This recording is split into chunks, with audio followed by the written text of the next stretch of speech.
Hello everyone, it's Queen B and I'm back to you with another video. This video pertains to the unfortunate unaliving of 17-year-old Anthony Tony Robinson. Before I begin, I would like to extend my support and condolences to the Robinson family and community at this time. As you begin the grieving process of losing a child and community member. According to reports, Anthony Robinson was returning from school on Monday, March 10th, 2025, which was supposed to be just another normal day after coming home from school. According to Mrs. Ware, a neighborhood resident, she stated, "I saw all the police cars and I looked to my right and I saw the young man's book bag with what appeared to be blood by it, and I asked the neighbors what happened back there, and they said a young man got shot while walking home from the bus." Anthony Tony Robinson was touched in broad daylight by a 16-year-old. Hours later, the suspect would be booked in the East Baton Rouge Juvenile Detention Center after authorities pulled him over near his home in Baker. The alleged shooter faces first-degree homicide, attempted first-degree homicide, and illegal use of weapons. According to Public Information Officer McKinley, stated in part, one part of the investigation that we learned was there were some prior altercations that occurred between these two individuals. We believe that prior altercations led to the shooting. According to Robinson's grandfather, Mr. Fields, he stated he was close with his grandson, that they worked together doing landscaping during the summer ever since Robinson was 12 years old. Mr. Fields details one of the prior altercations following a basketball game outdoors. He pushed Tony and Tony pushed him back, said Mr. Fields. And then he barreled down on him. And when he got him on the ground, TJ just started punching on him. And when he did, he ended up coming back with a vengeance. In a separate incident, a family member tells WAFB that the same 16-year-old suspect chased Anthony Tony Robinson with a weapon. They stated a report was filed for the incident. Officers state that this is an ongoing investigation and that anyone with information about this incident should call BRPD's Violent Crimes Unit at 225-389-4869. Again, anyone with information about this unfortunate incident should reach out to BRPD's Violent Crimes Unit at 225-389-4869 or Crime Stoppers at 225-344-7867. Again, Crime Stoppers at 225-344-7867. Anthony Robinson's high school released a statement in which I will read in part. It is with profound sadness that we share the tragic loss of one of our own 17-year-old, Anthony Robinson, who was taken from us due to senseless and unnecessary violence Monday afternoon. This heartbreaking event has deeply impacted our school community. As we mourn this devastating loss, we want to assure you that the Baton Rouge Police Department is actively investigating and working to understand the circumstances surrounding this tragedy. Our thoughts and prayers are with Anthony's family, friends, and all who knew and loved him during this incredibly difficult time. They ended the statement by saying, "Let us lean on each other as we navigate this difficult moment together." As of right now, the identity of the 16-year-old suspect has not been released to the public. Now you will watch this brief news clip and I will be back with my commentary. The community are mourning the loss of Scotlandville High School student Anthony Robinson today. His family described him as a bright young man, an entrepreneur, engineer, and a designer. 17-year-old Anthony Robinson was returning from Scotlandville High on Monday. It was supposed to be just another normal day after coming home from school. I saw all the police cars, and I looked to my right. I saw the young man's book sack with what appeared to be blood by it.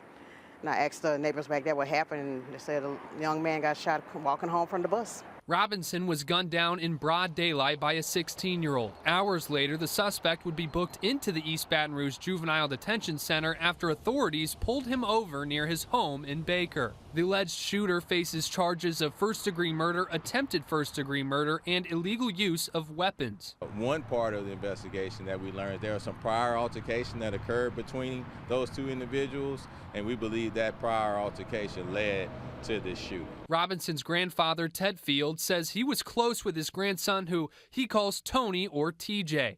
They worked together doing landscaping during the summer ever since Robinson was just 12 years old. He details one of the prior altercations following a basketball game outdoors. He pushed Tony, and Tony pushed him back, and then he barreled down on him. And when he got him on the ground, TJ just started pouncing on him. And when he did, he ended up coming back with a vengeance. In a separate incident, a family member tells WAFB that the same 16-year-old suspect chased Robinson with a knife. They say a police report was filed for the incident. Earlier today, EBR school system released the following statement, ensuring police are actively investigating and sending prayers to the Robinson family. Fields was looking forward to seeing his grandson soon, excited to make more memories. I was getting ready for prom. I was going to rent a car and, do the tux and be down there with him to take pictures of he and his girlfriend. And all those dreams are just faded. But, the memories that I had will carry forever and ever. The alleged killer was brought in last night and was booked into the East Baton Rouge Juvenile Detention Center shortly after being apprehended. At this point, he's charged as a juvenile, and police have not released his name.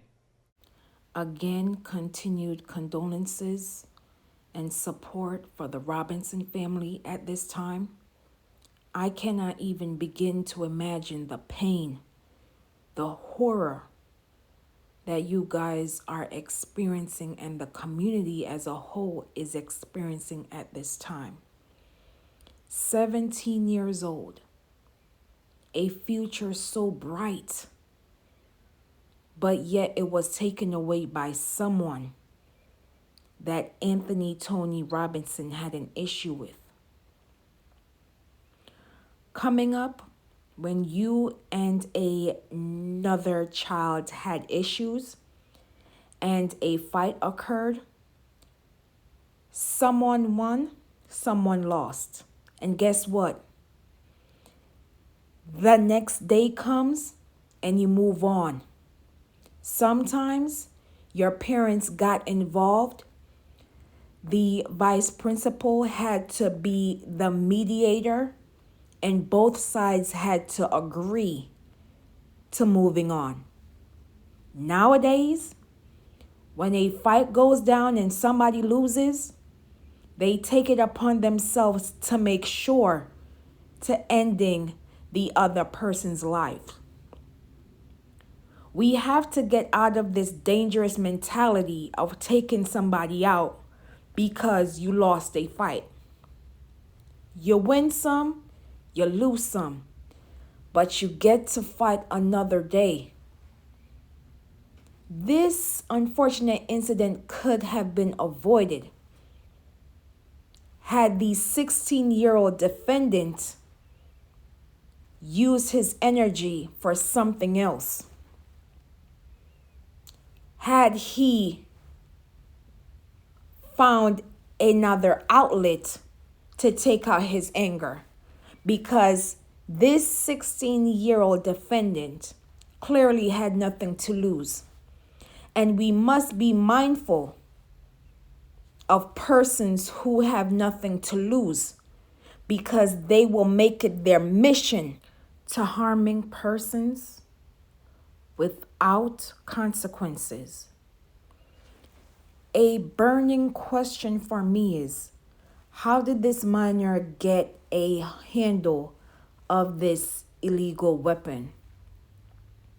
And was the 16-year-old defendant's parents or guardians aware of issues with Anthony Tony Robinson? And if so, what did they do to helping their child understand that there are multiple ways of de-escalating a situation, and in the event of you losing a fight, what other avenues you can take besides taking out another child?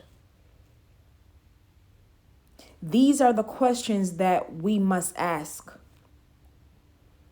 And did this minor have previous charges before this ultimate unaliving of Anthony Tony Robinson?